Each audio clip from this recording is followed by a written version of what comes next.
ఊహించినట్లుగానే ఉచిత voice data ఆఫర్ను Reliance Jio వచ్చే మార్చి 31 వరకు పొడిగించింది. Reliance Industries chairman Mukesh Ambani గురువారం నాడు హఠాత్తుగా చేసిన ఈ ప్రకటన టెలికాం మార్కెట్లో సంచలనం సృష్టించింది.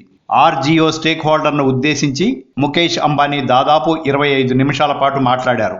ఉచిత సర్వీసులను పాత కస్టమర్లకు కొనసాగించడంతో పాటు కొత్త కస్టమర్లకు అందజేయనున్నట్లు చెప్పారు.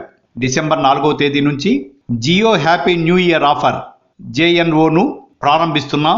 దీని క్రింద ప్రతి కొత్త కస్టమర్ కూడా Jio data, voice, video, Jio అప్లికేషన్లను ఉచితంగా మార్చి 31 వరకు పొందవచ్చు.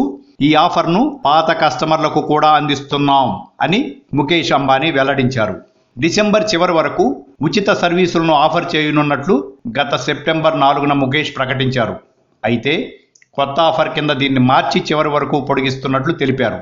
జియో ప్రపంచంలోనే అత్యంత వేగవంతంగా వృద్ధి చెందుతున్న టెక్నాలజీ కంపెనీ అని ముఖేష్ అన్నారు. గత 3 నెలల కాలంలో ఫేస్బుక్, వాట్సాప్ లేదా స్కైప్ కన్నా వేగంగా వృద్ధి చెందిందని చెప్పారు. జియో సర్వీసులు ప్రారంభించిన 90 కన్నా తక్కువ రోజుల్లోనే 5 కోట్ల మంది కస్టమర్లు సంపాదించుకున్నట్లు తెలిపారు. బ్రాడ్బ్యాండ్ వినియోగదారులు సగటున వాడే డేటా కన్నా జియో కస్టమర్లు 25 రెట్లు అధికంగా డేటాను వినియోగించినట్లు ఆయన పేర్కొన్నారు. గత 3 నెలల కాలంలో రోజుకు 6 లక్షల మంది జియో కస్టమర్లుగా మారినట్లు తెలిపారు.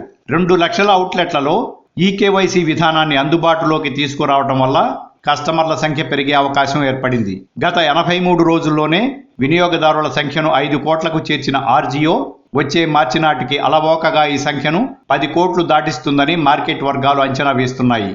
ఆరంభం నుంచే పదునైన వ్యూహాలతో ప్రత్యర్థులను ఉక్కిరిబిక్కిరి చేస్తున్న జియో అమ్ముల పొదిలో మార్కెట్ను కైవసం చేసుకునే అస్త్రాలు అనేకం ఉన్నాయని విశ్లేషకులు అంటున్నారు. Like and subscribe Eagle Media Works.